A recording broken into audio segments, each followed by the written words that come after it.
नमस्ते। आज हम सब मिलकर चलिए एक तरह से टाइम ट्रैवल करते हैं 70 साल से भी ज्यादा पीछे, अप्रैल 1951 की अखंड ज्योति पत्रिका के पन्नों में।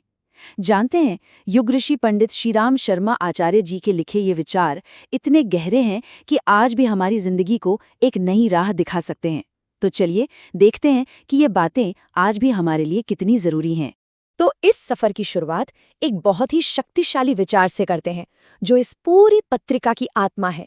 ये सिर्फ एक लाइन नहीं है, बल्कि जिंदगी जीने का एक पूरा फलसफा है, एक पूरी फिलॉसफी जो हमें बिना किसी स्वार्थ के काम करने की एक गहरी यात्रा पर ले जाती है। जरा सोचिए, अगर इस एक बात को हम अपनी जिंदगी में उतार लें तो कितना कुछ बदल सकता है ना? तो इस फिलॉसफी के दिल में क्या है, इसका असली मतलब क्या है, चलिए समझते हैं। ये पत्रिका हमें निस्वार्थ कर्म के उस मूल सिद्धांत से मिलवाती है, जो कहता है कि नतीजों की चिंता किए बिना सिर्फ अपने काम पर, अपने कर्तव्य पर ध्यान दो। और ये बात समझना ये बहुत जरूरी है। तो यहीं पर एक बहुत ही फंडामेंटल कॉन्सेप्ट आता है, निष्काम कर्म। इसका मतलब बहुत सीधा और सरल है, फल की इच्छा के बिना अपना कर्तव्य निभाते जाना। सारा फोकस इस बात पर है कि जो काम हमारे सामने है उसे हम अपनी पूरी ईमानदारी और लगन से करें, ना कि इस सोच में उलझे रहें कि भाई मुझे इससे मिलेगा क्या। और इसका सबसे बड़ा फायदा जानते हैं क्या है? ये सोच हमें कामयाबी के घमंड और नाकामी के डर, इन दोनों चीजों से आजाद कर देती है। जब दिमाग से रिजल्ट का बोझ हटता है ना, तो मन एकदम शांत हो जाता है, फोकस बढ़ जाता है और हमारे काम की क्वालिटी वो अपने आप ही बेहतर हो जाती है। अच्छा, तो इसे अपनी जिंदगी में लाएं कैसे? ये स्लाइड इसे बहुत आसानी से समझाती है। देखिए, पहला कदम है अपने कर्तव्य को पहचानना। दूसरा, उसे अपनी पूरी ताकत और मेहनत से करना। तीसरा और शायद सबसे मुश्किल कदम, नतीजों से खुद को इमोशनली अलग करना। और आखिर में अपने काम को सिर्फ अपने फायदे के लिए नहीं, बल्कि सबकी भलाई के लिए समर्पित कर देना। यही तो है निस्वार्थ कर्म का असली सार।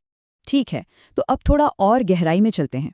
ये सफ़र सिर्फ बाहरी कामों का नहीं है, बल्कि ये हमारी अंदर की दुनिया से भी बहुत गहराई से जुड़ा हुआ है। अब हम उन अंदरूनी चुनौतियों को समझेंगे जो हमें इस रास्ते पर आगे बढ़ने से रोकती हैं। तो सवाल ये है कि भाई अगर रास्ता इतना साफ है तो इस पर चलना इतना मुश्किल क्यों लगता है? ऐसी कौन सी अंदरूनी रुकावटें हैं, कौन से दुश्मन हैं जो हमारे ही अंदर छिपे बैठे हैं? खैर, पत्रिका इसका भी जवाब देती है। तो देखिए, ये हैं वो अंदर के दुश्मन जिनसे हमें सावधान रहना है।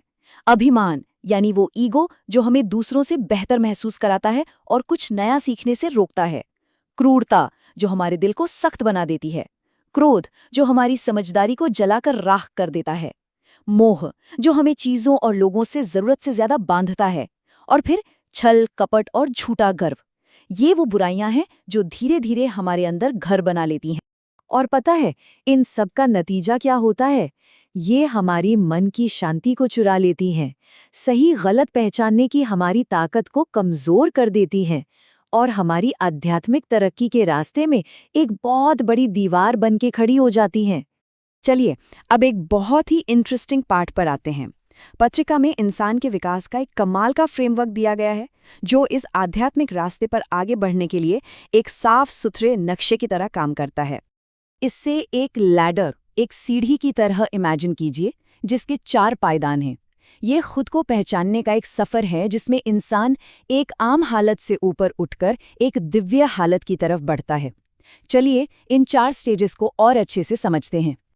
ये स्लाइड इस विकास यात्रा को बहुत ही शानदार ढंग से दिखाती है। पहला पायदान है साधारण मनुष्य, जो ज्यादातर अपने हक और अपनी इच्छाओं के बारे में सोचता है कि मुझे क्या मिलना चाहिए। फिर हम थोड़ा ऊपर उठते हैं और आते हैं सुहृदय मनुष्य पर, जो हक के साथ साथ अपने फर्ज को भी समझने लगता है। तीसरा और ऊंचा स्तर है आध्यात्मिक महापुरुष का, जो अपने निजी हक से कहीं ज्यादा अहमियत समाज के प्रति अपने कर्तव्य और सेवा को देता है। और सबसे ऊपर है देवमानव, जिसका हर काम, हर सोच सिर्फ और सिर्फ दूसरों की भलाई के लिए होता है, जिसमें स्वार्थ का नामो निशान तक नहीं होता। जरा सोच कर देखिए, हम सब इस सीढ़ी पर कहीं ना कहीं तो हैं ही। सवाल ये है कि हम खुद को कहाँ पाते हैं? तो जब हम निस्वार्थ कर्म करते हैं, अपने अंदर की बुराइयों से लड़ते हैं और विकास की इस सीढ़ी पर चढ़ने की कोशिश करते हैं, तब जाकर हम अपने असली लक्ष्य के करीब पहुंचते हैं। और वो लक्ष्य है सच्ची आंतरिक शांति और संतुष्टि। ये स्लाइड एक बहुत गहरी बात समझाती है। देखिए, एक तरफ है इन विचारों को सिर्फ पढ़ना या जानना, जो दिमागी ज्ञान है, और दूसरी तरफ है इन विचारों को अपनी जिंदगी में उतारना, उन्हें महसूस करना, जो कि अंदर का अनुभव है। असली बदलाव और असली समझ सिर्फ पढ़ने से नहीं, बल्कि अभ्यास करने से, प्रैक्टिस करने से आती है। और इस पूरी अंदर की यात्रा का जो लक्ष्य है ना, वो इसे खूबसूरत विचार में छिपा है। जब कोई अपने मन की आंखों से यानी अपनी समझ और ज्ञान से देखना सीख जाता है, तो उसे हर चीज का असली रूप समझ आने लगता है। उसके लिए फिर दुनिया में कुछ भी छुपा नहीं रहता। तो इस पूरी चर्चा का सार क्या है? 3 मुख्य बातें हैं। पहली, बिना किसी उम्मीद के अपना काम करो, यानी निष्काम कर्म के सिद्धांत को अपनाओ। दूसरी, अपने मन को अभिमान, क्रोध और मोह जैसी नेगेटिव चीजों के जाल से बचाकर रखो।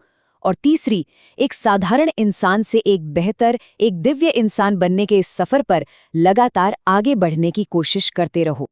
और अंत में ये सवाल हम सबके लिए, कि अगर 70 साल से भी पुराना ये ज्ञान आज भी उतना ही सच्चा और शक्तिशाली है, तो वो पहला छोटा सा सेल्फलेस काम क्या हो सकता है जिसे हम आज, अभी से अपनी जिंदगी में शामिल कर सकते हैं? इस पर सोचिएगा जरूर।